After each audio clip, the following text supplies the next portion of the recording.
ஜீ தமிழில் மிகவும் ஹிட்டாக ரசிகர்களோட பேராதரவுடன் ஒளிபரப்பாகி வர ரியாலிட்டி ஷோ சரிகமபா நிகழ்ச்சி. பாடல் நிகழ்ச்சி கிடைக்கிற மேடையில் தங்களோட திறமையை வெளிக்காட்ட வேணும்னு பல கலைஞர்கள் போட்டி போட்டு பாட்டு பாடிட்டு வராங்க. சரிகமபா 4வது சீசனும் கடந்த சில வாரங்களுக்கு முன் தொடங்குச்சு. வெற்றிகரமாக ஓடிட்டு இருக்கு.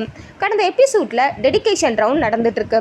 பாடகி சைந்தவி இசையமைப்பாளர் ஜிவி பிரகாஷை காதலிச்சு 2013ஆம் ஆண்டு திருமணம் செஞ்சுக்கிட்டாங்க. ரீசெண்டாக டிவோர்ஸும் வாங்கிட்டாங்க. இந்த நிலையில் சரிகமபா நிகழ்ச்சியில் அர்ச்சனா கேட்ட ஒரு கேள்வியால் சைந்தவி கண்ணீர் விட்டு அழுதுருக்காங்க. கடந்த எபிசோட்ல டெடிகேஷன் ரவுண்டு நடந்திருக்கு. அதில் போட்டியாளர் ஸ்வேதா தன்னுடைய தந்தைக்கு ஆனந்த யாழை பாடலை டெடிகேட் செஞ்சிருக்காரு. அப்போ அர்ச்சனா சைந்தவி கிட்ட உங்களோட அப்பா உங்களுக்கு எவ்வளோ பிடிக்குன்னு கேட்டிருக்காரு. அதுக்கு அழுதுகிட்டே பேசிய சைந்தவி, நான் இன்னைக்கு இவ்வளோ வளர்ந்து இப்படி இருக்கிறதுக்கு முக்கிய காரணமே என்னோட அப்பா தான். நான் செய்கிற விஷயங்கள்ல சரி எது தவறு எதுன்னு என்னை வழி நடத்துறது அவர் தான். உடனே நிகழ்ச்சியில் தன்னோட அப்பாவை பார்த்ததும் சைந்தவி அவரை கட்டி பிடிச்சி அழுதுருக்காரு.